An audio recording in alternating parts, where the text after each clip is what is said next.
तो पुण्यात्माओं, इस अध्यात्म ज्ञान का हमने कह भी पता नहीं था, हमारे गुरुओं ने भी नहीं पता था, यानी हिंदू धर्म के धर्म गुरुओं ने। अब जो दास ने गुरु मिले उन्हें तो सारा ही पता था, उन्हीं से दास ने सुना है। लेकिन जो पहले अपने गुरु थे धर्म गुरु, उनको कख भी नहीं पता था। तो यहाँ 15वें अध्याय के 18वें श्लोक में कहा है कि अर्जुन, मैं लोक वेद के आधार से, दंत कथा के आधार से मैं पुरुषोत्तम प्रसिद्ध हूं। क्यों प्रसिद्ध हूं? क्योंकि जितने मेरे अंतर्गत प्राणी हैं, अब यहां ब्रह्मा विष्णु महेश को सर्वशक्तिमान मान्या करते, ये भी इस काल के अधीन है, ये इनको भी नाच यही नचा रहा है। तो ये कहता है मेरे अंतर्गत जितने प्राणी किस ब्रह्मांड में, उनते तगड़ा हूं मैं, उनते शक्तिशाली हूं, इसलिए मैं पुरुषोत्तम नाम तक प्रसिद्ध हूं। लेकिन उसने स्पष्ट कर दिया उत्तम पुरुषत्व अन्य 70वें श्लोक में 15वें अध्याय के, कि उस पुरुषोत्तमता कोई और है, और उसकी जानकारी कहता मुझे पता ही नहीं। तत्वदर्शी संत बताएंगे ये दास बताओ कौन है? Kabir is God, who is Kabir?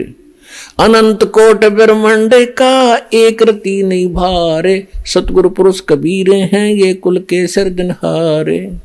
हम सुल्तानी नानक तारे, दादू को उपदेश दिया, जात जुलाहा भेद न पाया, वो का सीमाएं कबीर हुआ।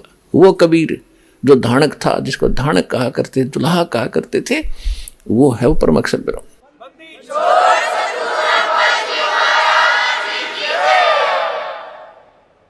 अब वो है आपका पिता। आप इस काल की भांग न पी के अपने बाप को भूल गए। ये दास आपको बताने आया है, और यह भांग उतारेगा आपकी। पहले तो ये एंटीबायोटिक कैप्सूल दे के ये ज्ञान सच्चा आपको दिया जाएगा, आपकी भांग उतरेगी। आप कहाँ रह रहे हो? काया तेरी है नहीं, ये माया कहाँ से हो, चरण कमल में ध्यान रखो, इन दोनों को खो। ये जब काया तेरी नया कोठी कैसे होगी, वो बैंक बैलेंस आपका कैसे हो जाएगा?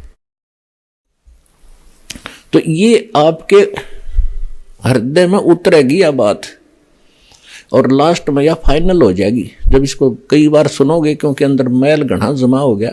जिस संसार में रहते हो आप, वहाँ के लोग केवल उसी स्पीड में लग रहे हैं, उसी कर्म में लगे हुए हैं।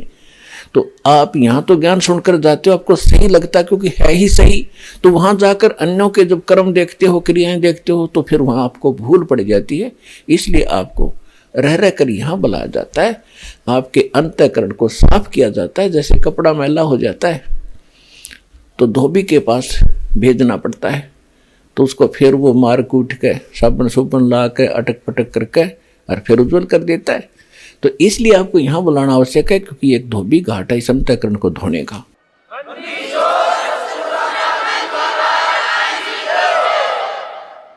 और फिर आप जाओगे समाज में, कुछ दिन तो आपका अपना ये ज्ञान असर करेगा, फिर थोड़ी बहुत उनकी बातों पर फिर असर होना शुरू होगा। फिर आ जाओगे टाइम इतना, फिर सत्संग का समय हो गया, तो फिर आपका फिर सफाई हो जाएगी, फिर वो रुचि धीरे धीरे खत्म हो जाएगी। चाहे आपने अब जैसे बच्चे का ब्याह करते हैं, लड़के का या लड़की का, मेरा सांग काटें, नाचें कूदें और मस्तारें हैं, पता नहीं कितना खर्चा, फलान दे दे, दकड़ा दे दे, ये मायादारी मस्करानी, ये बकवास चला दी। और हमारे जैसे मीडियम से लोग, गरीब आदमी, खाम खा कमर तोड़वाओ अपनी बेमतलब देखम देखा रीस करके। बच्चों का ब्याह कति सिंपल वे से करो। आप अगर सुख चाहते हो, भगवान चाहते हो, अपने बच्चों को सुखी देखना चाहते हो और मोक्ष चाहते हो, तो दास के एक एक वचन पर विश्वास करो। ये गॉड गिवन है, परमात्मा के वचन है, किसी डूम भाट के गीत नहीं, को अपनी तरफ से कोई बनाया हुआ वचन नहीं है। देखो हमारे भगवान आए थे, सारी सृष्टि के रचनहार, सबके पालनहार, एक झोपड़ी में रहा करते थे। क्यों? वो तो एक शब्द में सेकंड के अंदर बहुत बड़ी कोठी बना सकते थे एक वचन से। लेकिन उन्होंने हमें दिखाया कि यहाँ इतना भी पर्याप्त है। अगर कोई किसी को इतना भी पर्याप्त है तो संतोष करना, लेकिन इस भक्ति को करते रहो। अब जैसे हम शादी ब्याह करते हैं, इसको कति कम खत्म करो, ब्याह सिंपल वे से करो। मतलब ब्याह तो करो, लेकिन ये बकवाद मत करो, नाचना गाना। अब दास ने बहुत से ऐसे इतिहास देख लिए कि सामने कूद रहे हैं, नाच रहे हैं, डीजे बजा रहे हैं, और दुर्घटनाग्रस्त हो गया, वो लड़का मर गया जिसके ऊपर नाचे कूदे थे, जिसका विवाह था। अगले दिन टक्कर मार रहे हैं, रो रहे हैं। तो बताओ क्या हुआ? लड़का हो गया, लड़की हो जाए इससे कोई दिक्कत नहीं, लड़का हो जाए फिर नाचो कूदो नमस्कार है। एक ब्याह और शुरू कर दिया, बोला पीढ़िया लेकर आवे 10-20 और जाओ उस गेला। ये कोई बात हुई? अब एक व्यक्ति ने 10-12 वर्ष के बाद पोता प्राप्त हुआ, यानी पुत्र, उसका दादाजी हुआ था। दादाजी ने कहा भाई अपने पोते की खुशी में मैं बड़ा यज्ञ करूंगा। 10-12 गांव को आमंत्रित किया, खूब पैसा जुटाया, खूब दारू दूरू पियाई, शराब पियाई, नाचे कूदे। अगले वर्ष जन्मदिन आने से पहले पोता मर गया। अब टक्कर मारे सारा कुंबा, अब मना ले जन्मदिन, अब नाच कूद ले, बना खुशी। तो इस गंदे लोक में आप भांग पी कर नाच रहे हो, अज्ञानता के अंदर ये बकवाद कर रहे हो। यहाँ तो एक एक सांस गिन के काटना पड़ेगा आपने, जब आपको ये ज्ञान हो जाएगा। ये बकवाद नहीं भावोगे।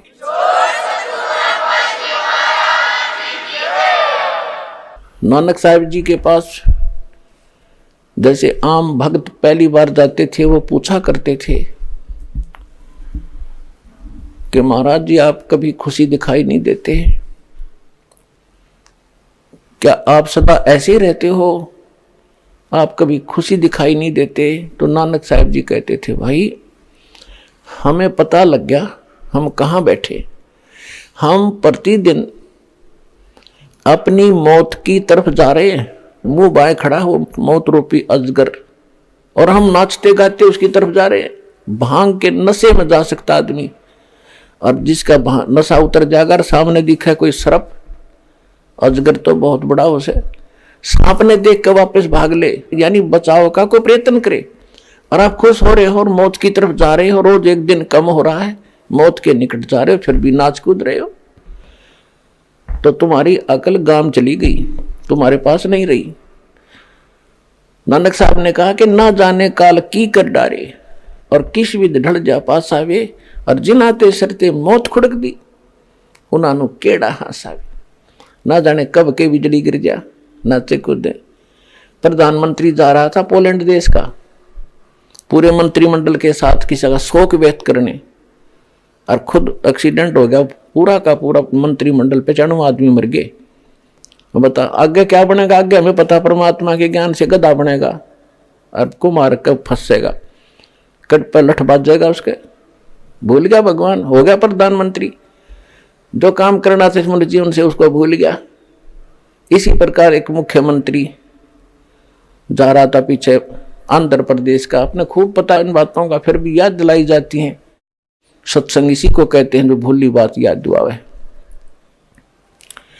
उस मुख्यमंत्री की प्रतीक्षा में उसके स्वागत के लिए मालाएं, नोटों की माला, फूलों की माला लिए खड़े थे, और पता नहीं क्या साल आ रहे थे, ये सुख देगा, ये साइन कराऊंगा, मैंने फलाना बेनिफिट हो जाएगा। वो हेलीकॉप्टर एक्सीडेंट हो गया, 3 दिन में उसकी लाश पाई थी, और गादड़ घसीट रहे थे उसको गिद्दड़। ऐसे ही एक अरुणाचल का मुख्यमंत्री, ऐसे 7 दिन में उसकी लाश पाई थी। उसका अभी पीछे की बात है, हेलीकॉप्टर दुर्घटनाग्रस्त हो गया। और कितने अंधे हो गए हम। एक गवर्नर था पंजाब और हिमाचल प्रदेश के, उसके पास 2 चार्ज थे, 2 स्टेट के। और समाचार पत्रों में आपका तो याद नहीं, दास ने खूब याद है ये बातें। समाचार पत्रों में पता चला एक बार वो रिटायर होने से पूर्व कुछ दिन पहले उसने सोचा हिली स्टेशन पे, यानी पहाड़ी क्षेत्र में बढ़िया कोठी बनाऊंगा, वहीं ठाठ से रहा करूंगा। उसने 3 करोड़ रुपए अपने हेलीकॉप्टर में लेकर एक प्लाट का सौदा करने जावा था, अपने परिवार को साथ बैठा के। और 3 करोड़ रुपये पहले जी 100 के नोट होया करते, इनमें वजन घना हो जाया करता। और उस रास्ते में वो एक्सीडेंट हो गया, उसका हेलीकॉप्टर, आप भी मर गया, उसका परिवार भी मर गया। और वो नोटा नोट बकरी खाओ, भेड़ बकरी खाने लग रही है, नोट पड़े पड़े उड़ते अंडे। और फिर कहते हैं उसके तय खाने में सरकारी आवास के अंदर 40 करोड़ रुपये पाए, 40 करोड़। और उस समय आज के तो 4 अरब समझ लो तुम। तो पुण्यात्मा अब के लेकर जाएगा, ये इसको कहते हैं बेगार। कितना अच्छी किस्मत का आदमी था, गवर्नर तक की पद प्राप्त कर लिया। जो कहा रहे कि गवर्नर लाग रहा है तू, वो गवर्नर भी लाग रहा था और की हालत तो मरिया। और आगे क्या होगा? फिर पीछे तू पशुआ की जय दीजे बैल बड़ा, चार पैर जंगल में डोले तेरा तो ना पेट भरे। फिर पीछे तू पशुआ की जय गद्दा बैल बनाई, ये 56 भोग कहाँ मन बोरे की तो कुरडी चोरने जाई। टूटी कमर पजावे चड्डे तेरा कागा मांस गिलावे। अब ये दुख अब भूल गया पा। हमने सोचा नौ कृष्ण देखा, जिन्हें देखा वो बतावे और भगवान आके बतावे, फिर हम उनसे भी ओवरटेक कराएंगे, भगवान से भी ऊपर चले जाएंगे हम। वो तो फिर हमारी बकवाद होगी, हमारी मूर्खता और कोई सात बोल देरी होगी, हमारी कोई करड़ाई है वह, जो हम भगवान के इन वचनों को अनदेखा करेंगे। ऐसे ही यहाँ एक बार हरियाणा स्टेट के 2 कैबिनेट मिनिस्टर शपथ ली थी 2-4 दिन पहले, हेलीकॉप्टर में बैठ कर चल पड़े। वो हेलीकॉप्टर ही क्रैश हो गया, दुर्घटनाग्रस्त हो गया, दोनों मारे गए। तो ऐसा नहीं है कि क्या हम ना मरेंगे। कई भगत कह देते हैं जी, हम ऐसी बातें बताते हैं तो संसार के लोग कहते हैं तुम नहीं मरोगे, हम भी मरेंगे। हम कैसे मरेंगे? आए हैं सो जाएंगे ये राजा रंग फकीरे, एक सिंहासन चढ़ चले एक बंधे जात जंजीरे। जाएंगे हम भी, लेकिन हम कैसे जाएंगे? न भक्ति करने वाला चाहे कोई राष्ट्रपति हो किसी देश का, उसको ऐसे पकड़ कर ले जाएंगे यम के दूत जैसे अपराधी को ले जाते हैं। और जो भक्त है, चाहे रिक्शा चलाने वाला, चाहे मजदूर है, चाहे सेठ है, चाहे राजा है, चाहे प्रधानमंत्री है, जो सद्भक्ति करता है, कहते हैं उसको विमान में बैठाकर आदर के साथ भगवान लेकर जाएगा। तो इस आने और जाने में, इस मरने में अंतर है।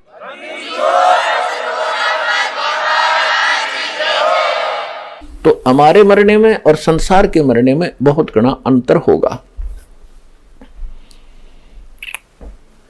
तो हमने अपने जो बेमतलब की रिवाजें बना ली, ये हमने बनाई थी, हम ही अब कम करेंगे।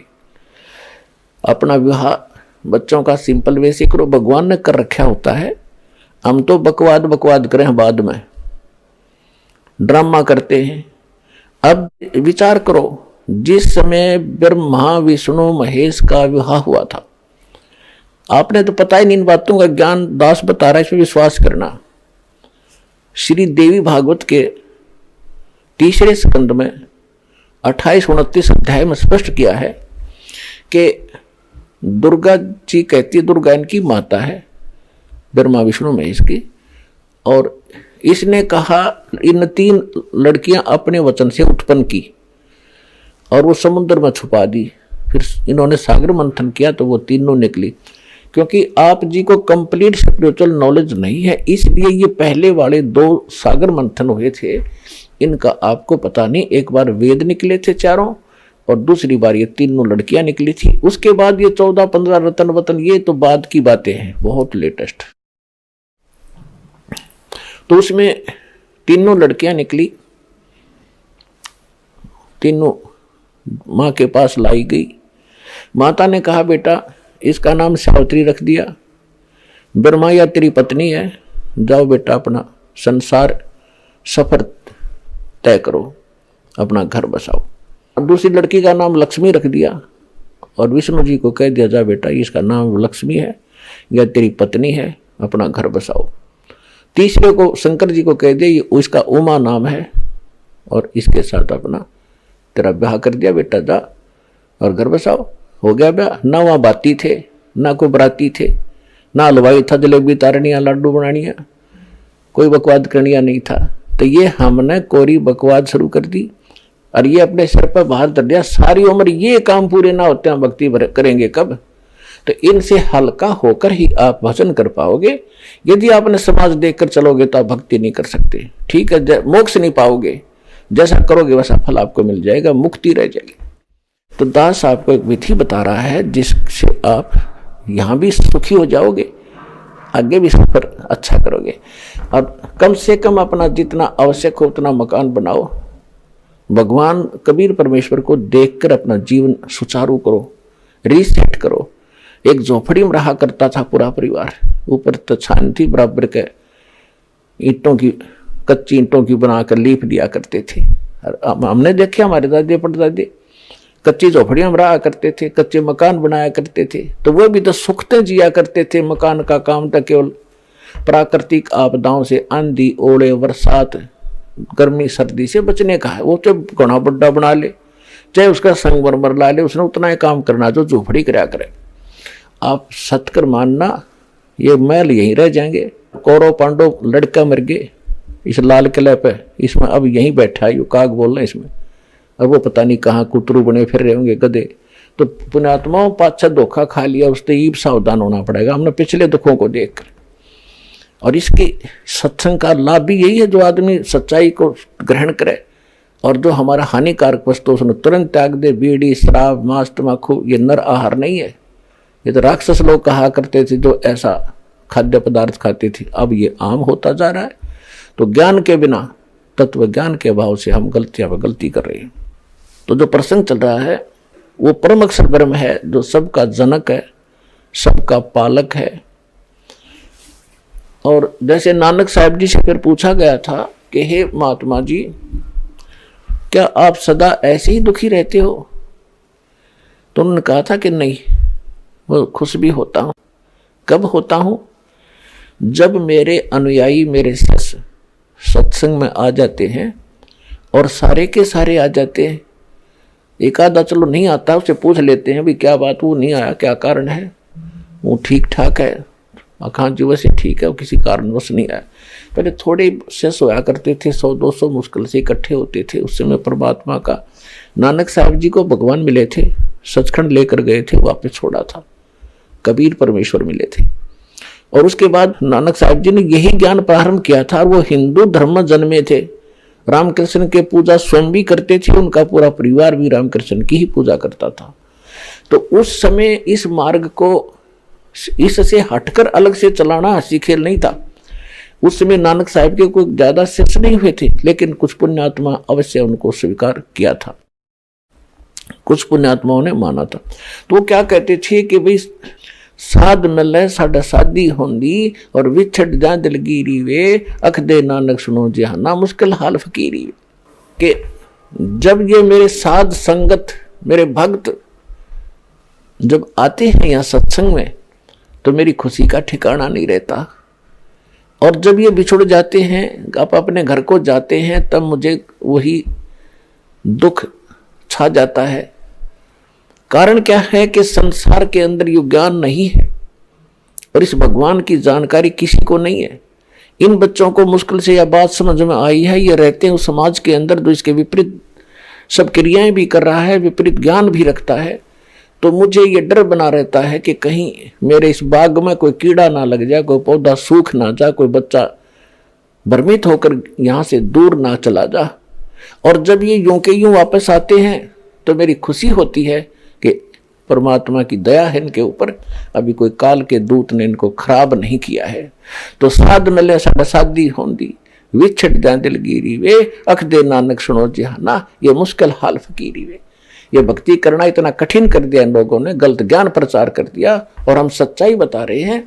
तो इसके ऊपर भक्तों को लगाना, इस फकीरी माने भक्ति, इस भक्ति पर लगाना बड़ा कठिन हो गया हमारे लिए। तो यहाँ पुण्यात्माओं हमें खुशी हो रही है, ये बच्चे भगवान को पहचान रहे हैं और उमड़ उमड़ कर प्रत्येक सत्संग में उभर कर आ रहे हैं, उभर कर आ रहे हैं। तो दास की खुशी का कोई ठिकाना नहीं होता रहता कि परमात्मा दास का मिशन सफल हो रहा है, आपके बच्चे आपको पहचान रहे हैं। और पुण्यात्माओं परमात्मा के विचार दास आपको बताता है, इन विचारों को जन जन तक पहुंचाओ, इस मिशन को सफल करो। दास आपको एक सुखद जमाना देगा, पूरा विश्व सुख से जिया करेगा।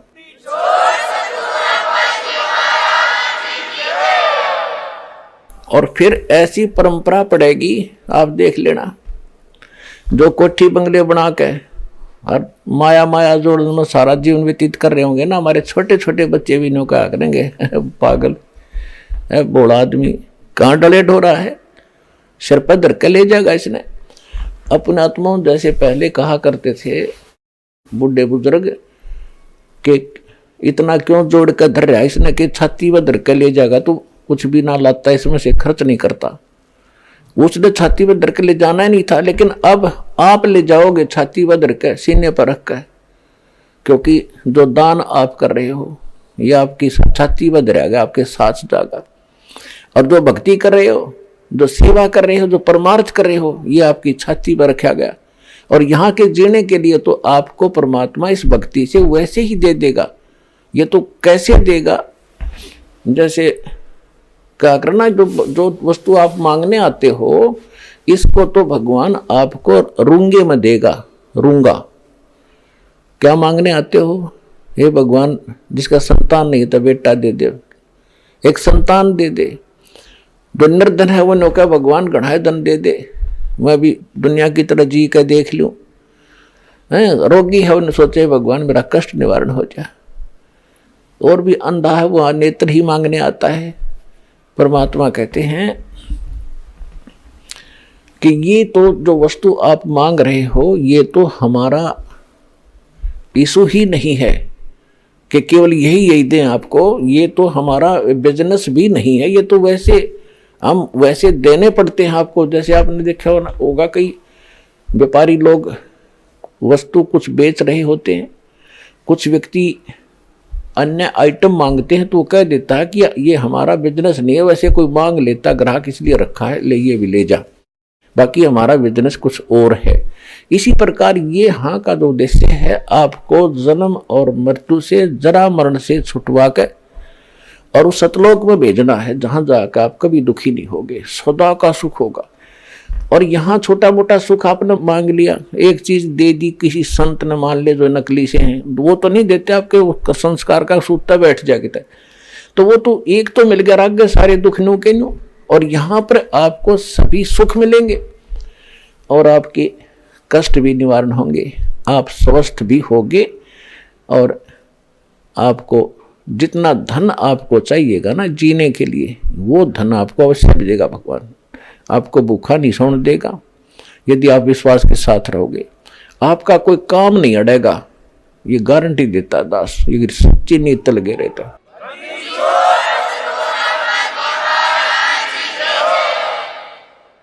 तो इस प्रकार तो हमने जो अपना जिस उद्देश्य को लेकर हम चल रहे हैं उस पर हमने दृढ़ रहना है। परमात्मा हमें क्या बताने आए थे, तो इसी प्रकार हमने अपने हर एक चीज को सुचारू रखना है, परमात्मा के ज्ञान को आधार बनाकर जीना है और उसी के आधार से हम चलेंगे तो हम यहाँ सफलता प्राप्त करेंगे।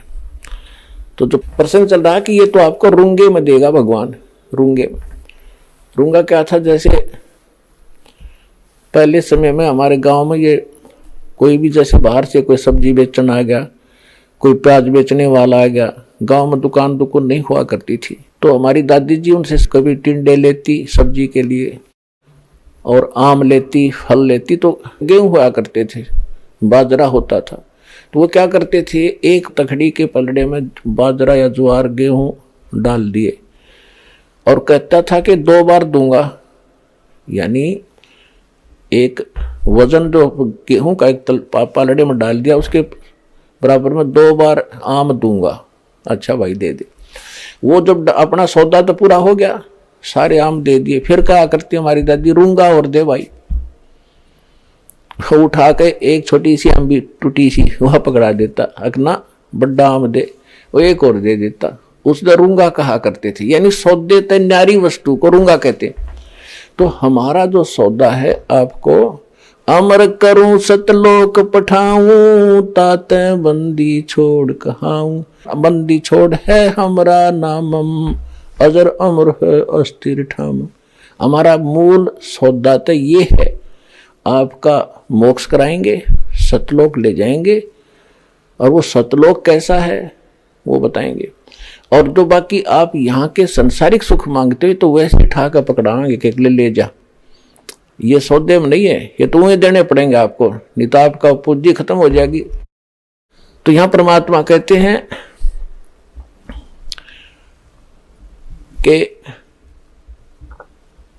वो सतलोक कैसा है, शंखों लहर मेहर की उपजे कहर नहीं जा कोई, दास गरीब अचल अविनाशी सुख का सागर सोई। जहां पर शंखों लहर मेहर की उपजे, वहां कोई कहर नहीं, कोई अकाल नहीं, कोई फ्लड नहीं, कोई सूखा नहीं पड़ता, कहीं रोग नहीं, कोई कष्ट नहीं। वहां शंखों लहर मेहर की उपजे। दास के साथ बहुत बार ऐसा बनता है, अकेला होगा कभी, मालिक के चिंतन हो रहा होगा, एकदम ऐसा हिलोर उठेगी अंदर से, जैसे सब अपना सा दिखेगा, पूरा विश्व है, चाहे किसी ने हमने कितना सता रखा हमारे को, उसके प्रति भी वो दोष नहीं आता, वो भी बुरा सा नहीं लगता। वह मेहर की लहर थी और वो कुछ क्षण के लिए रहती है। उसके बाद हम कोशिश भी करके देखते हैं कि उस व्यक्ति के प्रति हम क्यों इतना, जिसने हमें सता रखा है उसके प्रति क्यों दुखी हैं, लेकिन वो बात नहीं बनती जो उस समय बनी हुई थी। तो परमात्मा कहते हैं वहां ऐसी लहर हिलोर आपको सदा उठेगी, वहां कोई दुख नहीं, किसी चीज का अभाव नहीं। या तो खींचातानी हमने आप बना ली, हम अपने आप चोर बन गए, लुटेरे बन गए, रिश्वतखोर बन गए, अपने कर्म बिगाड़ दिए। क्यों? क्योंकि हम ये चाहते हैं कि इसने कोठी बनाई मैं भी बनाऊं, इसकी बड़ी कार है मैं इस तो बड़ी लूं तो इज्जत हो। तो परमात्मा कहते नहीं, ये इज्जत का तरीका नहीं। और वहां सतलोक के अंदर कोई कहर नहीं, तो यहाँ ये इज्जत का तरीका नहीं है, तो आपका कर्म बिगड़ेगा ज्यादा। और वहां सारी चीज सबको एक जैसी उपलब्ध है, एक जैसे आपके मकान, एक जैसे हर तरफ बहुत सुंदर। वहां का आपका जो रेजिडेंस है, यहाँ के राष्ट्रपति नहीं रख सकते, आसपास भी नहीं। वो आपका वहां इतना सुख और सारे चीज हरे भरे सदाबहार, वहां बाग बगीचे सदा फल फ्रूट भरे रहते हैं, आपके कोठे भरे रहते हैं गेहूं से, जो वहां का कणक है उससे, और किसी प्रकार खाओ पियो और भगवान की भक्ति करो। वहां आपका भोजन भी तेज पुंज का, आपका शरीर भी तेज पुंज का। कई वक्त असमंजस में पड़ जाते हैं, खाना खाते हैं, वहाँ इतनी सफाई है तो विसर्जन भी करते होंगे, पेशाब टट्टी भी जाते होंगे, नहीं, वो शरीर के अंदर ही कंज्यूम हो जाता है। वो ऐसा शरीर है क्योंकि आपको ये ज्ञान नहीं है जरा सा भी। सारी चीज वहाँ की यहाँ से कति भिन्न है, लेकिन मनुष्य ऐसे ही है, स्त्री ऐसी है, बच्चे भी होते हैं, लेकिन वो फिर युवा सत्यर में आकर के सब एक जैसे हो जाते हैं। इस प्रकार वहाँ वृद्ध अवस्था नहीं है, केवल सदा युवा रहते हैं, कभी कोई मृत्यु नहीं होती। और वहाँ जो आपस में प्यार है एक दूसरे के साथ, वो यहाँ तो वर्णन भी नहीं कर सकते, उसको डिफाइन भी नहीं कर सकते। तो वो झगड़ा और लूटा खसोटी वहाँ होती है जहाँ विषमता आ जाती है, जहाँ समानता नहीं है। अब जैसे यहाँ एक मिनी रिहर्सल का आप कर रहे हैं सतलोक आश्रम बरवाला जिला हिसार में, आपको सबको एक भंडारे में रोटी मिलेंगी, एक जैसा आहार, एक जैसी थाली में आप देखोगे सबको एक जैसा व्यवहार बर्ताव हो रहा है, एक जैसा बैठने को, एक जैसा ओढ़ने को मिला है, एक जैसा स्थान है। तो यहाँ आकर आप में राग द्वेष होए को नहीं, राग द्वेष वहाँ होता है, इसको दूध दे दिया मेरा तो चाय भी ना पूछी, तो वहाँ होता है राग द्वेष, ऐसा नहीं होगा। तो ये एक मिनी रिहर्सल है, यहाँ तो प्यार से आप पर हो गया।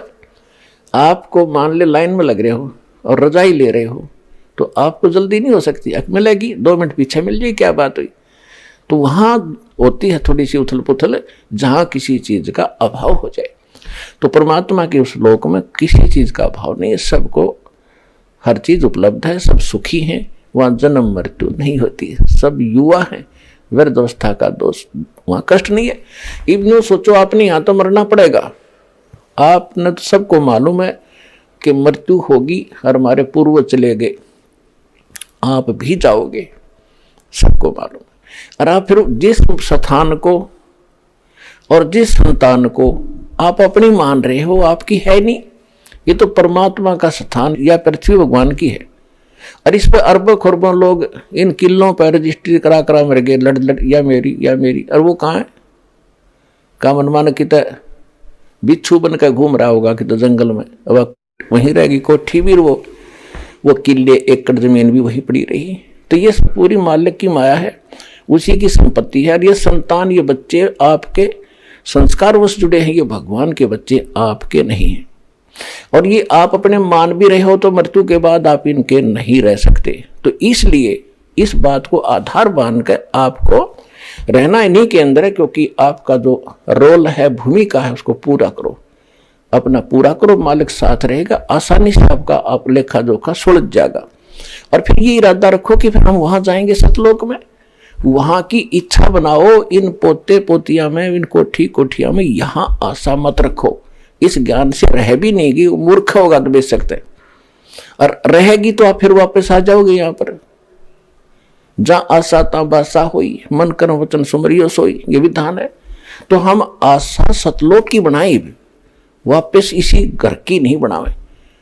और यहां आगे उन्होंने भैंस बन के आ बैठे, अपने घर में भैंस बन गए, बता दूध ना देंगे तो घर वाले लठ मारेंगे, इंजेक्शन ठोकेंगे, तो के फायदा वापस यहाँ की आशा रखन का। कुत्ता बन के आगे तो टूक नहीं दे, द्वार पर बैठे रहना, कोई जूठा टोक कभी शुद्ध होगी तब डाल देंगे, ना बैठा रहोगे। तो ये सच्चा ज्ञान है, ये भगवान का दिया हुआ है, किसी डूम बाट के गीत नहीं है, कोई स्वार्थी व्यक्ति का बनाया ये विधान नहीं है। तो इसको आपने आधार बनाकर जीना भी है और ये भक्ति भी करनी, तभी आप यहां से छूटोगे और सतलोक में जा बैठोगे।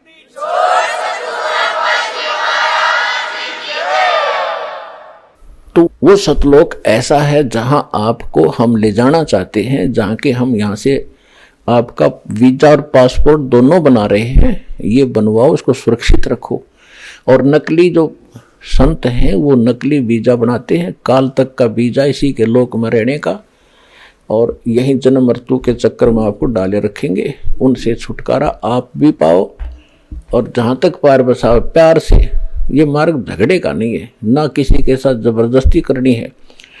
काल को भगवान, काल ने परमेश्वर कबीर जी से प्रार्थना की थी, परमात्मा कलयुग में जब आप कह रहे हो चौथे युग में जीव ले जाओगे, तो किसी के साथ जबरदस्ती ना करियो। आप तो सब समर्थ हो, लेकिन किसी को जबरदस्ती अपने मार्ग में ना लगाना। आप ज्ञान से उसको अपना बनाना, आपके ज्ञान को समझे आपका, आपके ज्ञान को ना समझे वो मेरा।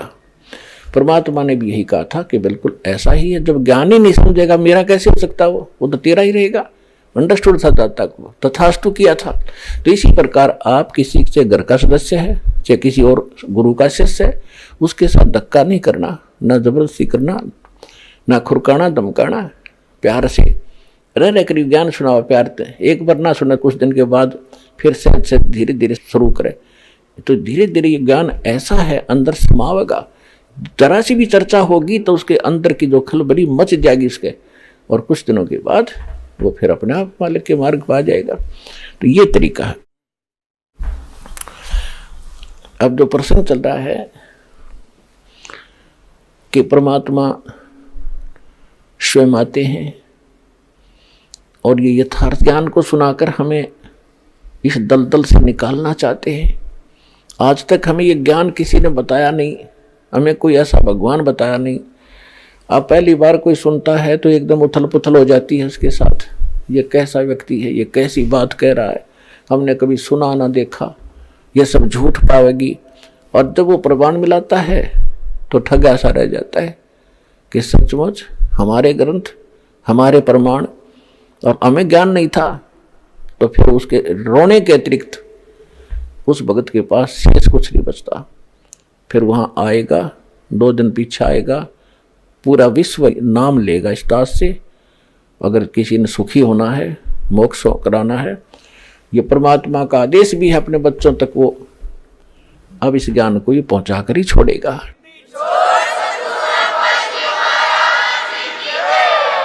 चाहे जो कितना भी दृढ़ होकर बैठ गया अपने गुरु के ज्ञान पर, मेरे गुरु का ज्ञान सही है, गुरु जी बिल्कुल सच बताते, मैं नहीं मानूंगा, लेकिन इस सत्य में इतना दम है, यमुना का मानेगी। धर्मदास जी परमात्मा से जब मिले थे, जब उनकी वार्ता शुरू हुई थी मथुरा में, तो धर्मदास जी ने यही शब्द कहा था कि मैं अपने ज्ञान पर पूरा विश्वास करता हूँ, अपने भगवान पर, अपने गुरु जी पर, मैं किसी की बातों मानने वाला नहीं हूँ। परमात्मा बोले जी ठीक है, मैं तो एक अज्ञानी हूँ, मैं तो आपसे जानना चाहता हूँ, मुझे मेरे प्रश्नों का उत्तर दो। ये ब्रह्मा विष्णु महेश की माता पिता कौन है, मुझे यही बता दो। फिर वो कहने लगे कोई माता पिता नहीं है। तो परमात्मा ने वो प्रमाण बताए उन देखा कि वो साथ ले रहा था पुस्तक, ठग्या सा रह गया। लेकिन फिर भी ना मानने, क्योंकि ये अहंकार बहुत बुरा, कि कैसे हो सकता है, ये कैसे हो गया, तेरी पुस्तक में लिखा है और कैसे हो गया, तेरे ग्रंथ में लिखा है फिर कैसे हो गया। अपने गुरु ने कोस उसने जिसने तेरा भट्ठा बैठा दिया। ज्ञान तो सही है, वेद सही, गीता सही, प्राण सही, कुरान सही, बाइबल सही, गुरु ग्रंथ सही, लेकिन तुम्हारे इसके पढ़ने वाले, इसको व्याख्या करने वाले ठीक नहीं है। बेत कतेब झूठे ना भाई, झूठे हैं जो समझे नहीं। ये वेद कतेब यानी शास्त्र झूठे नहीं, झूठे तो ये लोग हैं जो समझे नहीं, इन्हें कख भी नहीं पता, अपने सदग्रंथों का ज्ञान नहीं। इसमें क्या वर्णन किया हुआ है, अपना जीवन नाश किया और ना जाने कितने परमात्मा के बच्चों को मिसगाइड करके वो भार सिर पर और रख लिए नकली गुरुओं ने। अब इनके लिए समाधान है, यहाँ चुप करके आवे, अपना भी कल्याण करावे और भगवान के बच्चों को छोड़ दो। तुम बड़े भारी दोषी हो रहे हो। बहुत से पुण्यात्मा ऐसे हैं जो संत बने हुए थे, इसके 2000, 4000, 10,000 शिष्य थे, उनको बोल दिया उन पुण्यात्माओं ने ज्ञान समझ के, मैं तो जा रहा हूँ भाई और आप भी आ जाना, बेटा मोक्ष वहीं होगा, सतलोक आश्रम बरवाला जलाई सार में। वो आप भी आए हैं, अपने शिष्यों से भी बोल दिया, आएंगे तो ना आएंगे कोई बात नहीं। वो संत भार मुक्त हो गया जिसने ये कह दिया भाई मेरे पास ज्ञान नहीं था। और ये सच्चाई है, इसमें जीत हार का रोला नहीं है, या तो मोक्ष उद्देश्य रखो। दास मैं अपना ये सीना ठोकूं के मैंने यो ज्ञान बता दिया, नहीं, यो ज्ञान तो भगवान बताया गया था, परमात्मा बताकर गए थे। दास को तो बुद्धि दी है, मैंने तो उनका बताया हुआ आपका रूबरू किया, इसमें मेरा कोई बड़ा योगदान नहीं है और ना इसमें कोई मानता की बात है। ये कोई मेरा अपना आविष्कार नहीं है, ये भगवान का ज्ञान भगवान ने दबा रखा था खजाना। दास को बता दिया कि उधर बेटा और बांट दे तेरे भाई बहनों को। दास का तो इतना ही काम है बस, इसमें मान बढ़ाई की भी कोई बात नहीं, अभिमान की बात नहीं, क्योंकि दास को अपने औकात का पता है कि हमें पता है हम कितने विद्वान थे। इसे विद्वान होते तो हम पहले रामकृष्ण न पहले पूजा थे तो पहले ना छोड़ देते। तो परमात्मा ने बुद्धि दी है। तो इसी प्रकार जो संत आज भ्रमित हैं वो सोचें, इस बात पर विचार करें, उनको भी भगवान चाहिए और भगवान ही सरेआम खड़ा, कति आगे खड़ा और भी ना पहचानोगे, धिक्कार है तुम्हारे ज्ञान और तुम्हारी विवेक को। सब सदग्रंथों से प्रमाणित कर दिया, सारे प्रमाण बता दिए इस महापुरुष ने भक्ति की जिसको आप मोक्ष युक्त मानते हो, और वो ये मंत्र जाप करते थे और वो ये भगवान बताया करते थे। तो ये है वो भगवान जो कति सामने खड़ा कर दिया। और अब भी कोई नहीं पहचानेगा तो वो बालक है या फिर जानबूझ कर बकवाद कर रहा है जिसको भक्ति और भगवान की आवश्यकता नहीं है। वो परमात्मा जो आपका पिता है आपके लिए भटक रहा है, आप उसको पहचान नहीं पा रहे। वो क्या कहता है, गोता मारू स्वर्ग में जा बैठूं पाताल, कह कबीर ढूंढता फिरूं मैं हीरे मोती लाल। जो जन मेरी शरण है ताका हूं मैं दास, और गेल गेल लाग्या फिरूं जब तक धरती आकाश। परमात्मा कहते हैं जो एक बार कभी मेरी शरण में आ गया किसी भी मनुष्य के जीवन में, फिर मैं उसके पीछे ऐसे भटकता रहता हूं जब तक पृथ्वी और आकाश रहेगा। मैं अपना पूरी कोशिश करूंगा उसको सद्मार्ग पर लाने की और उसका मोक्ष कराने की। पुण्यात्मा, एक पुण्यात्मा जो सतयुग से लेकर आज तक असंख्य युगों से परमात्मा हमारे पीछे घूम रहे हैं, और ये है वो दिन, ये है वो समय जिसमें मोक्ष होना है। चारों युगों का ये प्राइम टाइम है। ये कलयुग की बिचली पीढ़ी, ये समझ लो 20वीं सदी के उत्तरार्ध से शुरू हुई है। 1950 के बाद 1951 में दास का जन्म हुआ, 8 सितंबर 1951। और इस युग में ये कलयुग की बिचली पीढ़ी है। प्रथम जो चरण था, भगवान आए थे स्वयं कबीर परमेश्वर, 120 वर्ष ये ज्ञान देकर सहशरीर आए थे, सहशरीर चले गए थे। और उस समय अपनी प्यारी आत्मा धर्मदास जी से कहकर गए थे कि धर्मदास, परमात्मा ने कहा था कि कलयुग में मैं फिर आऊंगा आगे चल के, और सब जीवों को एक ज्ञान कराऊंगा और सभी मेरी भक्ति किया करेंगे, पूरा विश्व नाम लेगा और पूरे ज्ञान, पूरे विश्व को मैं सतनाम से परिचित कराऊंगा। उस समय सबका मोक्ष होगा। क्योंकि धर्मदास जी चिंतित हो गए थे कि परमात्मा आपने मेरे को 42 पीढ़ी का आशीर्वाद तो दे दिया, 42 पीढ़ी तक मेरा वंश चलेगा, लेकिन आप कहते हो सतनाम देना नहीं, सार नाम बताना नहीं। ये भगवान, फिर इनका मुक्ति कैसे होगी आपके बच्चों की? तो परमात्मा ने कहा था कि जब कलयुग के आगे चल के कलयुग में मैं आऊँगा और पूरा विश्व नाम लेगा, सबका मोक्ष कराऊंगा। और भाई बर्मा पंथ जो गरीबदास का पंथ होगा उसमें ही मैं आऊँगा आगे चल के। कबीर सागर में कबीर वाणी चैप्टर है, उसके 136 और 37 और 134 पर ये वर्णन है जो दास बता रहा है। और पूरा विश्व नाम लेगा और सबका कल्याण होगा। जब सारा संसार ही सतनाम प्राप्त करेगा, उससे पहले नहीं दे सकता मैं, ना बताने दूं किसी को, क्योंकि काल के दूतों का हाथ लग जाएंगे मंत्र, ये फिर यही ज्ञान बताते पाओगे, यही नाम देते पाओगे, तो हम विनता कैसे करेंगे, वो बच्चे कैसे पहचानेंगे? अरे इस नाम का कोई अधिकारी है नहीं तो बेशक ये नाम देता है, उससे लाभ होने वाला नहीं है। अधिकारी के बिना पासपोर्ट बनवा लो, लाइसेंस बनवा लो, ड्राइविंग लाइसेंस, वो भी काम ना करे तो ऐसे जीवन नाश हो जाएगा। तो धर्मदास बड़ा चिंतित हुआ कि भगवान आज आप खुद आज आए हो। धर्मदास जी की चिंता का कारण जायज था कि हे परमात्मा, आज तो ये व्यक्तियों में इंसानियत जीवित है और आप कह रहे हो कि तो घोर कलयुग होगा, तो उस समय आप आओ तो गए, आपकी बात ने कैसे कौन मानेगा? परमात्मा बोले तू चिंता ना कर, क्योंकि उस समय तक सभी ये काल के दूत जितने काल भेजेगा आपने, काल ने कहा था कि 12 पंथ करूं मैं साजा, नाम तुम्हारा ले करूं आवाजा, और 12 पंथ नाम जो ले ही सो हमरे मुख आन सबोई। और जाओ जोग जीत संसारा, जीव न माने कहा तुम्हारा, जीव तुम्हारा कहा न माने, हमरी ओढ़ हो बाद बखाने।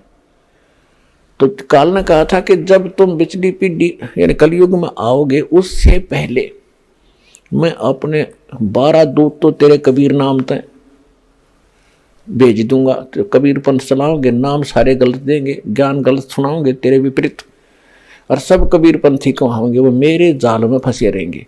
फिर और अनेक पंथ चलाऊं, युराधा स्वामी धन सतगुरु निरंकारी आसाराम सुदान सूर्य, ये सारे तेरे ब्रह्म ऋषि को आवो, ये निकक का पता नहीं, तो ये सारे काल के पंथ हैं। और अनेक पंथ चलाऊं या विद जीवों को भरमाऊं। तब धर्मदास ने कहा था भगवान फिर कौन मानेगा आपकी? उस समय तो आप कह रहे हो कर निजीव हो जाएंगे, कोई सुना नहींगा सच्चाई को और बुरा हाल हो जाएगा, तब आप जाओगे। तो परमात्मा ने कहा कि देखो, जब मैं जाऊंगा उससे पहले क्या होगा, यानी अपना दास भेजूंगा या स्वयं जाऊंगा, उससे पहले ये काल के जितने भी संत होंगे, पंथ ये चल चुके होंगे और ये मैच्योर हो चुके होंगे, कोई वर्ष इनकी पीढ़ी बीत गई होंगी, और जो इनके पास ज्ञान होगा उसकी पुस्तक बन चुकी होंगी, और प्रत्येक उसके भी अनुयायी को पता होगा। और फिर हम मेरा दास जाएगा या मैं जाऊंगा, अपने ओरिजिनल ज्ञान अपने सदग्रंथों से, जो पूरा विश्व मानता जिन सदग्रंथों को, उनसे उनके अनुभव, उनके ज्ञान, उनके नाम मंत्रों को रूबरू करेगा, कंपेयर करेगा, तुलना करेंगे, और सबको शिक्षित करूंगा। उससे पहले अभी तक ये न्यू मार खा के शिक्षित नहीं थे, और ये हमारा इन्होंने एक कोल्लू बना रखा था, घुमा रखे थे, हंडोला बना रखा था, और ये शिक्षा में उससे पहले नहीं दूं, क्योंकि यह शिक्षा बेईमान बनाती है और ये अहंकारी बनाती है जीव को, जो सबसे बड़े दुश्मन है भक्ति के। फिर धर्मदास जी ने कहा था फिर ये बेईमान इतने बढ़ जाएंगी, कैसे सेट होंगे? किस ज्ञान में इतनी शक्ति है वो अपने आप सेट हो जाएंगे। मेरे ज्ञान में ऐसी ताकत है, इतनी सत्यता है कि अपने आप मेरी आत्मा मानेगी ये मन की बकवाद है। अहंकार हो जाना और बेईमान हो जाना, किस चीज पर हो गए बेईमान? कोठी बना ली, फिर गधा बनेगा, वो याद दिलाई जाएगी इसको, फिर ये अपने सिंपल वे से जीवेगा। इनको ऐसा ज्ञान दूंगा, शिक्षा दूंगा, जितने बिगड़ेंगे बिगड़ लेंगे, फिर उनको सेट करना भी मुझे आता है। इस ज्ञान से सेट होंगे, और कोई तरीका नहीं। आज तक ये शिक्षा का जहर अपने को खाने नहीं दिया भगवान ने। चौथे युग तक देख लो पिछला। अब इस शिक्षा से हमने उद्देश्य क्या बनाया? रोजी रोटी, नौकरी प्राप्त करूंगा, नौकरी प्राप्त करूंगा। चलो इस लालच में आप पढ़ते गए। 2 रोटी भगवान ने देनी है और वो अवश्य देगा। 2 सुबह शाम के रोटी भगवान सबको देता है, और मिलता वही है जो आपकी किस्मत में लिखा है। इससे ज्यादा नहीं मिल सकता। तो पैर पटक लो, कितना पाप कमा लो, पाप से पैसा इकट्ठा कर लोगे, कहीं बीमारी में लग जाएगा, कोई और समस्या आ जाएगी, टेंशन न्यारी दे जाएगा, कर्म नो के नो पाप कर्म धरे रह जाएंगे तेरे सिर पे, और धन रहेगा नहीं। तो परमात्मा हमें कह रहे थे कि ये ज्ञान मैं ऐसा दूंगा कि सब अपने आप इससे उल्टे हट जाएंगे और इस ज्ञान को स्वीकार करेंगे। तो परमात्मा ने कहा था कि जब कलयुग बीत जाएगा तो धर्मदास कहने लगे, महाराज वैसे आप जो कहो वो तो सत्य ही है भगवान, आपकी बात झूठी हो ही नहीं सकती, पर ये बात आजकल हम किसी को बताएंगे तो दाता किसी का यकीन नहीं होगा। तो धर्मदास जी से फिर परमात्मा ने ये समय बताया था कि कलयुग बीते 5500 पाचा, तब ये वचन मेरा होगा सच्चा। तो परमात्मा ने कहा था कि कलयुग बीते जो 5500 पाचा, तब यो मेरा वचन होगा सच्चा। तो अब ये पुण्यात्मा वो समय आ गया है, इस ही युग में, कलयुग में मोक्ष होगा और ये समय होगा। अब आप तो खूब परिचित हो, क्योंकि भक्ति का जब भी किसी समय में भी भक्ति, जैसे चाहे यहाँ के ऋषि मुनियों ने भक्ति की है, जैसी भी जहाँ तक इनकी भक्ति थी, तो वो भी इसी अक्षेत्र है। ये कोई देश विशेष नहीं है, क्योंकि अगर हम भारत देश माने तो भारत देश तो पहले पाकिस्तान, बलोचिस्तान, पूर्वी पाकिस्तान, पश्चिमी पाकिस्तान, इराक, ईरान और यहाँ गजनी तक, ये सारा एक ही भारत था। अब ये इतना टुकड़ा भारत मान लिया हमने। ये अक्षेत्र है, पूरी पृथ्वी का ये अक्षेत्र है, जहां पर पहले से परमात्मा की कृपा यहाँ रही है। स्वयं परमात्मा यहाँ भी आए हैं, रहे हैं, जैसे काशी में रहे, फिर यहाँ हरियाणा के अंदर आए, अरिबदास भेज रखे इसी अक्षेत्र में सत्ज्ञान को देने के लिए। तो शुरू से ही कृपा यहीं से रही है, जब भक्ति का उत्थान हुआ है यहीं से हुआ है। तो इस प्रकार ये प्रत्येक युग में यही समय सिलेक्ट किया जाता है। अब आप देख लो, 1947 में हिंदुस्तान आजाद हुआ, 1951 में दास का जन्म हुआ, और जब दास 8-9 वर्ष का हो चुका था तब तक हमारे वहाँ कोई शिक्षा की लहर नहीं थी। अध्यापक धक्के तो पकड़ के लिया करते, माँ बाप ने समझा के बच्चा ने पढ़ाओ, नौकरी लग जाएंगे, ऐसे हो जाएगा, तो तब मुश्किल से भेजा करते। हमारे समय में लड़कियों को तो पढ़ाया ही नहीं करते थे जब हमारा शुरुआत थी इस पढ़ाई की। मेरी 2 सिस्टर तो अनएजुकेटेड रहेगी थी, घर के जाने नहीं दिया करते, या रुचि नहीं थी, ज्ञान नहीं था। तो कहने का भाव ये था कि ये शिक्षा अब दी दाता ने, और आप देख रहे हो इस शिक्षा ने कितना कहर तोल दिया। अब 20-30 वर्ष के इधर इधर देख लो, कितनी बेईमाना, कहाँ तक गिनवा में कौन कौन भ्रष्ट हो गए। अब देखो राजनेता कितने अच्छे करैक्टर के हुआ करते पहले वाले, देखो, और अब क्या सत्र हो गया इनका। सारे तो नहीं है लेकिन अधिकता आ गई है। इसी प्रकार अधिकारी देख लो, और जजों के ऊपर भी ऐसे लांछन लगने लगे। जज की पोस्ट पर बैठ कर 2 आदमी अन्याय करे है, तो इसका कारण क्या है? हम भगवान भूल गए, उसका विधान भूल गए। तो कितनी गिरावट आ गई हमारे अंदर। अब बेसिक गिरावट आ गई, या परमात्मा समझो आवश्यक थी, जरूरी थी और हमारी मजबूरी थी। शिक्षा के बिना भगवान नहीं पहचान सके थे। और फिर देखो दाता की कृपा, अभी सन 2000 के बाद ये कितना विस्तार हो गया मोबाइल का, टेलीविजन, कितने चैनल चाल पड़े, धार्मिक चैनल, फलाने चैनल, और किस प्रकार के प्रोजेक्टर, ऐसे इंस्ट्रूमेंट बनवाए। ये आदमी के बनाए हुए नहीं है, ये भूल ना करना कभी भी।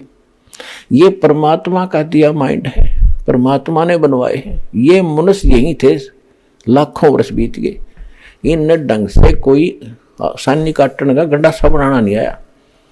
और एक रेडू के अंदर 6 खेतर जोड़ के रथ का करते, सबसे बड़ा वाहन सुंदर, 6 घोड़े जोड़ के उसने घसीटिया इंडिया करते, कितों को काट ले जाते, ना सड़क थी ना कुछ और थी।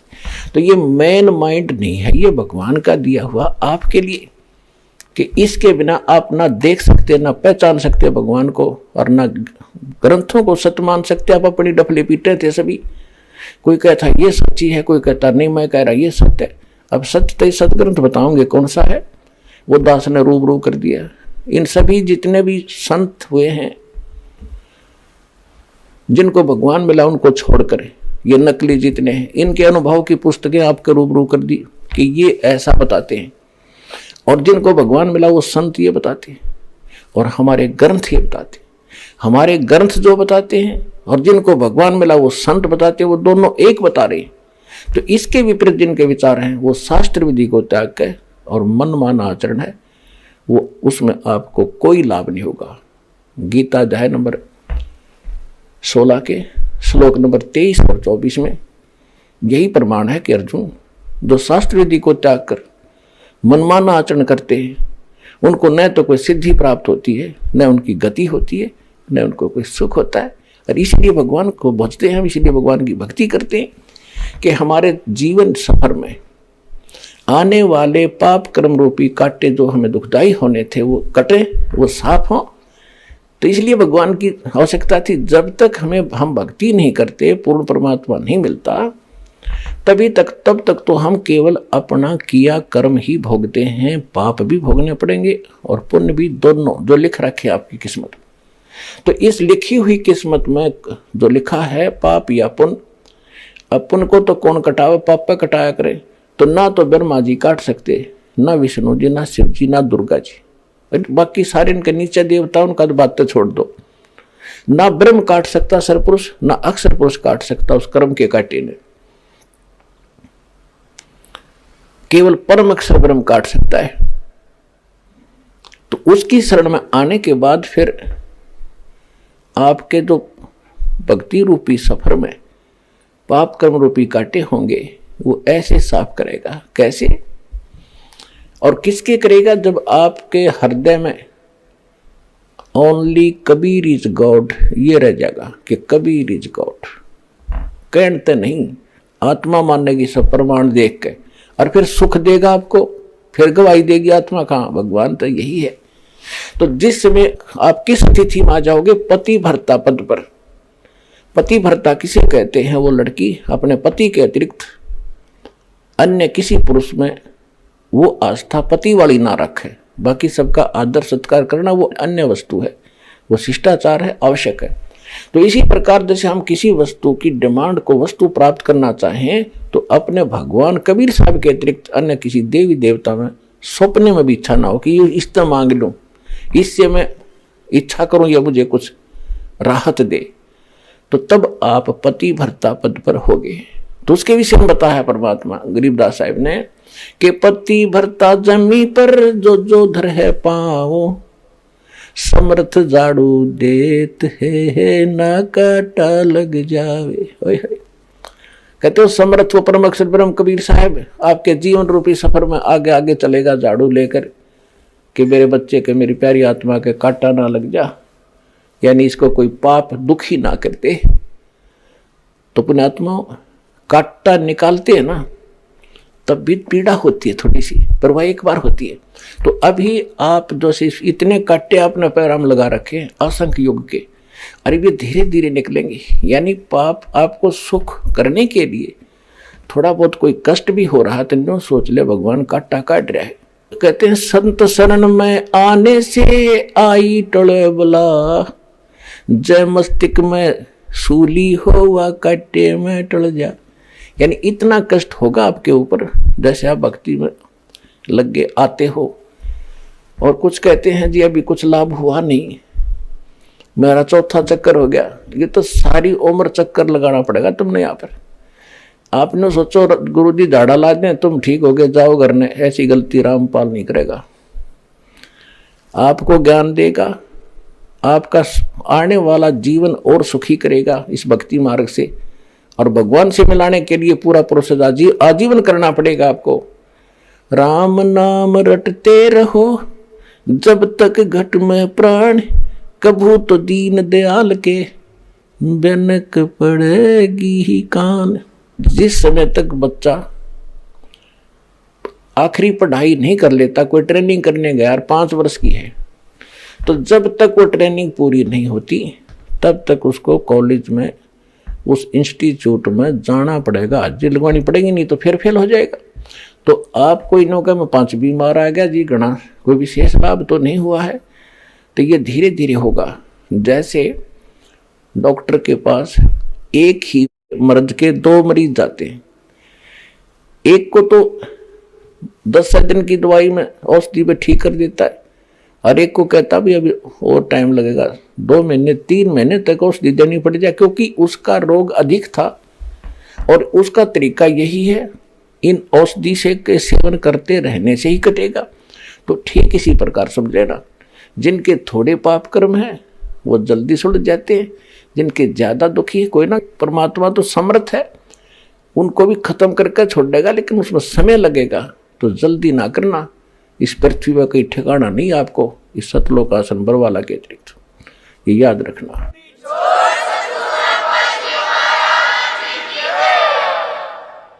अब आपको कुछ भक्तों के अनुभव सुनाएंगे, ध्यान से सुनना। ये बार बार समय नहीं मिलता बच्चों, या एक एक अक्षर आपका बड़ा कीमती बहुमूल्य है जो भगवान आपको यहाँ लाए हैं। यहाँ आना कोई बच्चों का खेल है, बगैर परमात्मा की रजा से आप इधर मुंह भी नहीं कर सकते। स्पेशल लाया आपको, चाहे कुछ भी कारण बनाया, चाहे दुखी करा चाहे सुखी करा, आपको ऐसे स्थान पर लाकर बैठा दिया। अब चर्चा सुना करो, एक एक शब्द को ऊपर विचार किया करो। आप सुनिएगा वो भक्तों का अनुभव। सर नमस्कार। नमस्कार सर। सर क्या नाम है आपका? समाधान अहिरे। कहाँ से हैं सर आप? मैं गांव सटाना, नासिक, महाराष्ट्र से हूँ सर। सर संत रामपाल जी महाराज से नाम दीक्षा लेने से पहले आप क्या भक्ति साधना करते थे? सर हम महाराष्ट्रियन होने के कारण वारकरी संप्रदाय में मुझे पकड़ के तीसरी जनरेशन है हमारी जो वारकरी संप्रदाय में चल रही थी। मेरे दादा थे, मेरे पिताजी थे, और हम सब वारकरी संप्रदाय में विठोबा महाराज, जो ज्ञानेश्वर, तुकाराम महाराज, इनको हम पूछते थे सर। तो सर हम वारकरी संप्रदाय को छोड़ के फिर 1994 में हम राधा स्वामी पंथ से जुड़े। जब मैं 5वीं कक्षा में था तो वहाँ काफ़ी भक्ति करी, और उसके बाद 1996 में मुझे मेरे पिताजी ने वह मतलब डोनेट कर दिया, मतलब भेंट कर दिया राधा स्वामी पंथ में प्रचारक के रूप पे। तो मैंने 3-4 महीने वह प्रैक्टिस करके फिर मैं राधा स्वामी पंथ में एक प्रचारक के रूप में, एक बाल संत जिसको बोलते हैं राधा स्वामी पंथ में, तो उसका प्रचारक रहा कम से कम 2014 तक। सर जैसा कि आपने बताया कि पहले आप सभी प्रकार की पूजाएं कर रहे थे, उसके बाद आपके पिताजी ने राधा स्वामी पंथ में डोनेट कर दिया, उसके बाद आप राधा स्वामी पंथ के प्रचारक के रूप में काम करने लगे। तो सर हम आपसे जानना चाहेंगे, राधा स्वामी पंथ में आप एक प्रचारक के रूप में, एक तरह से कहें तो आप एक संत की पदवी प्राप्त किए हुए थे, आप एक प्रचारक का काम कर रहे थे, तो सर इसके बावजूद आपको संत रामपाल जी महाराज जी से नाम दीक्षा लेने की क्या जरूरत आन पड़ी? सर बात ऐसी हुई कि जब हम राधा स्वामी पंथ में थे तो वाणी तो कबीर परमेश्वर की गाई जाती थी। जैसे कि बोलते थे कि मनुष्य जन्म दुर्लभ है, मिलन बारंबार, जैसे तरवर से पत्ता टूट गिरे, बहु न लगता डार। तो जो ये क्वेश्चन था मन में, मैं मतलब हर एक सत्संग में ये दोहा दोहराता था कि मनुष्य जन्म आदमी को सिर्फ एक ही बार मिलता है, उसके बाद अलग 84 में जाना ही पड़ता है। जो पाप करेगा उसका पाप का जो फल है वो अलग से और पुण्य का अलग से मिलेगा। तो ये पता नहीं चलता था कि और कबीर साहिब की जो कई वाणी उसके अंदर लिखा है कि पृथ्वी पे एक बार एक ही संत आता है, दूसरा उसके बराबर हो नहीं सकता। तो हम कंटिन्यू इसके सर्चिंग में थे कि अगर ऐसा है तो फिर दूसरा और भी तो कोई संत होगा, तो उसकी सर्चिंग में कंटिन्यूसली थे सर। तो उसके दौरान हमें संत रामपाल जी महाराज जी लिखित जो ज्ञान गंगा पुस्तक है वो हमें 13 दिसंबर 2013 में मिली सर। तो वो हमने पढ़ी, कम से कम 2-2.5 महीने उसको पढ़ा, और उसके ऊपर लिखा था कि इसी चैनल पे इतने इतने बजे संत रामपाल जी महाराज का कार्यक्रम चलता है। तो फिर वह कार्यक्रम मैंने खुद देखा। देखने के बाद जब मतलब कुछ शुरू में उटपटांग सी बातें लगती थी कि जैसे कि कबीर साहब खुद भगवान है, उसके बराबर कबीर साहब ने पूरी सृष्टि की रचना करी है, तो ये थोड़े गले उतरते नहीं थे। लेकिन जब धीरे धीरे जैसे जैसे सत्संग में देखता गया, बातें सुनता गया संत रामपाल जी महाराज जी की, तो उसके दौरान मुझे पता चला कि वाकई कबीर साहब पूर्ण परमात्मा है। और फिर एक जिज्ञासा मन में बने कि क्यों ना हम संत रामपाल जी महाराज जी से जुड़े। तो हमने क्या करा कि टीवी चैनल के नीचे जो पट्टी आती थी उसके ऊपर एक नंबर लिखे होते थे, तो उस नंबर पे मैंने डायल करा। तो फिर 7 फरवरी 2014 में हमने संत रामपाल जी महाराज जी से गुरु मंत्र प्राप्त किया। तो सर, जैसा कि आपने बताया कि आप पहले राधा स्वामी पंथ के प्रचारक के रूप में काम कर रहे थे और अब आपने संत रामपाल जी महाराज जी से नाम दीक्षा ले ली है, तो सर हम आपसे ये जानना चाहेंगे कि आपको संत रामपाल जी महाराज जी के ज्ञान में व राधा स्वामी पंथ के ज्ञान में क्या भिन्नता नजर आई? सबसे बड़ी भिन्नता तो ये है कि राधा स्वामी पंथ में मैं खुद प्रचारक के नाते मैं खुद लोगों को बताता था, और जो हमारे राधा स्वामी पंथ में जो गुरु थे संत ठाकुर सिंह जी महाराज, तो वो बताते कि परमात्मा निराकार है, वो बॉडीलेस, मतलब उसका कोई बॉडी नहीं है। और संत रामपाल जी बताते हैं कि परमात्मा साकार है, वह सशरीर है, मनुष्य सदृश है। और जो हिंदू धर्म के जो ऑथेंटिक ग्रंथ है उसके अंदर लिखा गया है कि परमात्मा सशरीर है, वो एक मनुष्य जैसा है। ये फ़र्क है। और दूसरा जो पूजा की विधि राधा स्वामी पंथ में 3-3 घंटे बैठ के ध्यान लगाना पड़ता था, और 1 घंटा दोनों कानों में ऐसी उंगलियां दबा के कान दबा के वो जो धुन थी अंदर की, तो वो सुनने को बोलते थे। और ये सब चीज़ें हमें कहीं ना कहीं मतलब राधा स्वामी पंथ में अच्छी नहीं लगी। और जो संत रामपाल जी महाराज जो ज्ञान देते थे तो वेदों के अनुसार देते थे, और जबकि राधा स्वामी पंथ में ना तो किसी गीता का आधार लिया जाता है, वो तो बस सुने सुनाई और कबीर परमात्मा की वाणी के ऊपर ही वो कुछ थोड़ा बहुत विश्लेषण बताते हैं। जबकि संत रामपाल जी महाराज 4 वेद 7 शास्त्र 18 पुराण इसका जो निचोड़ निकाल के और जो शास्त्र शुद्ध ज्ञान है वह बताते, ये डिफरेंस मेरे को लगा। तो राधा स्वामी पंथ में जब भी हमें कोई प्रॉब्लम होती थी, तो जब हम अपने गुरु से पूछते थे संत ठाकुर सिंह महाराज जी से, तो गुरुजी हमें ये प्रॉब्लम क्यों रही, तो वो बताते थे कि बेटा ये प्रॉब्लम पाप कर्म दंड जो है वो भोगने से ही समाप्त होता है। जबकि संत रामपाल जी महाराज और जो अपने वेद है उसके अंदर लिखा गया है कि परम संत रामपाल जी महाराज बताते हैं कि पूर्ण संत जो होता है वो पाप घोर से घोर पाप कर्मों को भी वो काट देता है, और वेद में उसका प्रमाण भी है। संत रामपाल जी महाराज वेदों के अनुसार बताते हैं कि पूर्ण परमात्मा साधक की अगर आयु कम भी हो तो वो भी अपने वो आयु भी बढ़ा देता है, और घोर से घोर पाप भी वो काट देता है। सर, जैसा कि सभी लोग जानते हैं कि हिंदू धर्म में एक मान्यता है कि गुरु नहीं बदलना चाहिए, गुरु बदलना पाप है। तो सर, पहले आपने राधा स्वामी पंथ के संत ठाकुर सिंह जी महाराज से आपने नाम दीक्षा ले रखी थी, और अब आपने संत रामपाल जी महाराज जी को गुरु बना लिया है।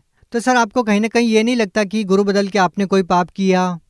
नहीं सर, मुझे तो ऐसा बिल्कुल नहीं लगता। अगर उदाहरण ही देना चाहे, अगर एक गांव का डॉक्टर है, फैमिली डॉक्टर है, अगर मुझे बुखार है, अगर बुखार नहीं उतर रहा तो डॉक्टर मेरे को 1-2 दिन वहाँ रखेगा और नेक्स्ट दिन मेरे को बोलेगा कि भाई तेरा बुखार नहीं उतरा तो अगले डॉक्टर के पास जा। अगर उससे भी वो बीमारी ठीक नहीं होती तो और अगले डॉक्टर के पास वो रेफ़र कर देता है। उसी प्रकार अगर एक संत से हमें पूर्ण ज्ञान हमारी तसल्ली या वेदों के अनुसार अगर मैच नहीं करता है तो गुरु बदलना कोई पाप नहीं। जैसे दत्तात्रेय ने 24 गुरु किए थे, तो इस प्रकार मुझे तो कहीं नहीं लगता कि गुरु बदलना पाप है। तो सर, ये तो रही ज्ञान की बात, लेकिन हम आपसे ये जानना चाहेंगे सबसे पहले कि जब आपने संत रामपाल जी महाराज जी से नाम दीक्षा ली, तो क्या संत रामपाल जी महाराज जी से नाम दीक्षा लेने के बाद, उनके द्वारा दी गई भक्ति को करने के बाद, क्या आपको कोई आध्यात्मिक लाभ भी मिले? जी बिल्कुल सर, सबसे बड़ा आध्यात्मिक लाभ मोक्ष का जो मार्ग था, सिर्फ राधा स्वामी पंथ में बताया कि मोक्ष मोक्ष मोक्ष, लेकिन मोक्ष का कोई आता पता नहीं था। लेकिन संत रामपाल जी महाराज के शरण में आने से हम श्योर हो गए कि हमारा 100% मोक्ष होगा ही होगा। और दूसरा जो लाभ है कि संत रामपाल जी महाराज के शरण में आने से पहले हम मानसिक रूप से काफ़ी परेशान रहते थे और मुझे कहीं ना कहीं लगता था कि पेट में कुछ गड़बड़ है। तो मैंने बहुत सारे डॉक्टरों को दिखाया लेकिन इसका कोई इलाज ही नहीं हुआ। लेकिन जो नासिक के जो सुप्रसिद्ध डॉक्टर है, डॉक्टर प्रकाश जोशी करके, जिनकी 6-6 7-7 महीना अपॉइंट लेके भी नंबर नहीं लगता, तो मैंने वहाँ नंबर लगाया। 6 महीने बाद मेरा नंबर वहाँ आया। जब मैं गया तो उन्होंने बोला कि तुम्हारी इंडोस्कोपी करनी पड़ेगी। जब मेरी इंडोस्कोपी करी तो जो रिपोर्ट है वो बिल्कुल नॉर्मल है, उसमें कोई दिक्कत नहीं आई। फिर हमारे डॉक्टर बोले कि आपको जो मानस रोग तज्ञ है तो उनके पास आपको ले चलना चाहिए। तो फिर उसी दिन वो मेरे को उस डॉक्टर मूले करके है तो उनके पास भी लेके गए। तो मैंने कम से कम 6-7 महीने वो मानसिक रूप की जो दवाइयाँ होती है तो वो भी मैंने खाई, लेकिन वहाँ कोई किसी प्रकार का मेरे को लाभ नहीं हुआ। लेकिन जब मैंने संत रामपाल जी महाराज की शरण ग्रहण करी तो सभी जो दुख, जो व्याधि थी, जो बीमारियाँ थी, वो परमात्मा की संत रामपाल जी महाराज जी की दया से सब नष्ट हो गई। सर मैं आज पूरी तरह स्वस्थ हूँ और किसी प्रकार का कोई शारीरिक कष्ट नहीं है।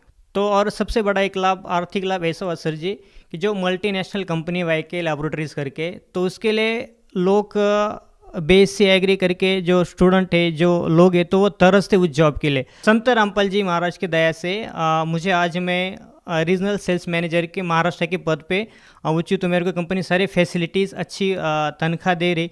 और जब मेरे को कोई देखता है, जब मैं किसी के साथ डील करता हूँ तो सामने वाला मेरे को देख के हक्का बक्का रहता है कि यार तेरे को इतनी बड़ी पहुँच कैसी क्या मिल गई। ये बस संत रामपाल जी महाराज जी की दया है।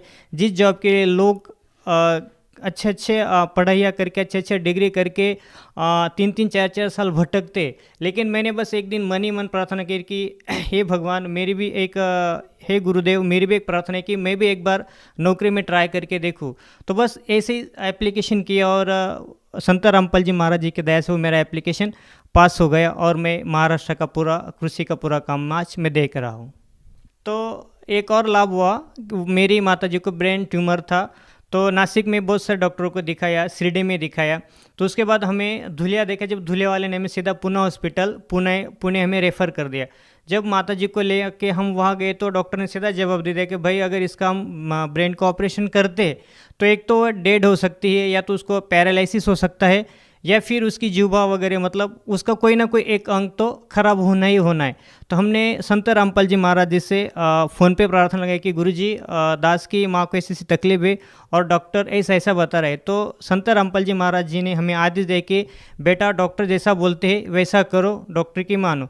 तो हमने डॉक्टर को बताया कि डॉक्टर हम श्योर है। तो डॉक्टर ने बोला कि इसको कम से कम 6-7 लाख रुपया तो खर्चा आना है और पेशेंट की कोई गारंटी नहीं है। तो हमने परमात्मा की जोत जलाई संत रामपाल जी महाराज जी के फ़ोटो के आगे और हमने कहा गुरुजी बस आपकी बेटी है, आप ही देखना। तो जब मेरी माता जी का सुबह मॉर्निंग में 7 बजे ऑपरेट चालू हुआ तो रात को 8 बजे तक मेरी माँ का ऑपरेशन, मतलब कुल मिला के 13 घंटे ऑपरेशन चला। और मेरी माँ जब ऑपरेशन थिएटर से बाहर आई तो डॉक्टर ने, जब मेरे जीजा जी बाहर ही खड़े थे गेट पे, तो माता जी को पूछा कि ये कौन है, तो माता जी सीधा बोली कि मेरे दामाद जी है। तो ये सबसे बड़ा लाभ हुआ। और जब माँ थोड़ी थोड़ी बोलने लगी 1-1.5 महीने बाद, तो माँ ने हमें खुद बताया कि संत रामपाल जी महाराज मेरे सिराने खड़े रहे और मेरा एक हाथ दबा के रखा और कहा, बेटी मैं तेरे साथ हूँ, तू डर मत। तो आज संत रामपाल जी महाराज के दया से हम अपनी माँ को अपनी आँखों से देखते हैं तो काफ़ी खुशी होती है और एक लगता है कि आज भी संतों रूप में भगवान इस पृथ्वी पे मौजूद है और इतने बड़े बड़े लाभ दे सकता है। संत रामपाल जी महाराज के अलावा और किसी संत के पास हमें ये चीज़ें नहीं मिली कि जो संत रामपाल जी महाराज हमें मुफ्त में दे दी। सर, जैसा कि आपने बताया कि पहले आप राधा स्वामी पंथ में एक प्रचारक के रूप में काम कर रहे थे, उसके बावजूद भी आपको कोई विशेष लाभ नहीं मिला, और उसके बाद जब आपने संत रामपाल जी महाराज जी से नाम दीक्षा ली तो आपको बहुत सारे लाभ मिले। तो सर, हम आपसे ये जानना चाहेंगे कि आज भी जो लोग राधा स्वामी पंथ में जुड़े हुए हैं उन लोगों को आप क्या संदेश देना चाहेंगे, क्या कहना चाहेंगे? हाँ, तो मैं सभी राधा स्वामी पंथ के सभी भाई बहनों से प्रार्थना करता हूँ कि मैं खुद एक राधा स्वामी का प्रचारक रहा हूँ, खुद संत ठाकुर सिंह महाराज की गोद में खिला हूँ, उनके साथ मैंने मतलब सब चीज़ें उनके साथ मैंने शेयर करी है। तो जब मैं कम से कम 16-17 साल उनके पंथ में रह के मुझे किसी प्रकार का कोई लाभ नहीं मिला। तो भाइयों, आपको क्या लाभ हो सकता है? तो आओ संत रामपाल जी महाराज जी से नाम दीक्षा लेके अपना जो अनमोल जीवन है उसको सुधारो। और साक्षात भगवान के रूप में संत रामपाल जी महाराज अभी प्राइम टाइम पृथ्वी पे आए हुए हैं। तो आओ उनसे नाम दीक्षा ग्रहण करो और अपना जीवन सफल करो। सर, जो व्यक्ति संत रामपाल जी महाराज जी से नाम दीक्षा लेना चाहेगा वो उनसे नाम दीक्षा कैसे ले सकता है? संत रामपाल जी महाराज जी के प्रवचन बहुत सारे टीवी चैनलों पे आते हैं। उनके नीचे एक पट्टी चलती है, फ्लैश होती है, उसके नीचे जो नंबर, कॉन्टैक्ट नंबर दिए गए उनके ऊपर कॉल करके हर एक डिस्ट्रिक्ट में, चाहे वो महाराष्ट्र हो, गुजरात हो, राजस्थान, मतलब हर एक राज्य के हर एक डिस्ट्रिक्ट में संत रामपाल जी महाराज जी के दया से नामदान सेंटर खुले हुए हैं। आप वहाँ कांटेक्ट करके नाम दीक्षा प्राप्त कर सकते हैं। सर, आप महाराष्ट्र के लोगों को अपनी मराठी भाषा में क्या कहना चाहेंगे? मी सगळ्या भाविक भक्तांना मराठीत एकच प्रार्थना करतोय की मनुष्य जन्म हा परत परत मिळणार नाही आहे। कारण एक तुकाराम महाराजांचं एक अभंग आहे, नको नको मना गुंतू माया जाळी, काल आला जवळे ग्रासावा, या काळाची ही उडी पडेल बा जेव्हा, सोडविना तेव्हा माय बाप। जर काळाची उडी, मग संत तुकाराम महाराजांना काळ या शब्दाची वापरायची काय गरज पडली? तर त्याच्यामुळे मी सगळ्यांना प्रार्थना करतो की काळाची उडी केव्हा पडेल, कधी पडेल, कोणावर पडेल काही सांगता येत नाही। त्याच्यामुळे सगळ्या भाविक भक्तांना, महाराष्ट्रवासियांना दासाची करबद्ध प्रार्थना आहे हात जोडून की प्रत्येकाने संत रामपालजी महाराजांच्या शरणेतून आपल्या मनुष्य जीवनाचं कल्याण करावे, ही सगळ्यांना हात जोडून प्रार्थना। जी, बहुत बहुत धन्यवाद। सत्संग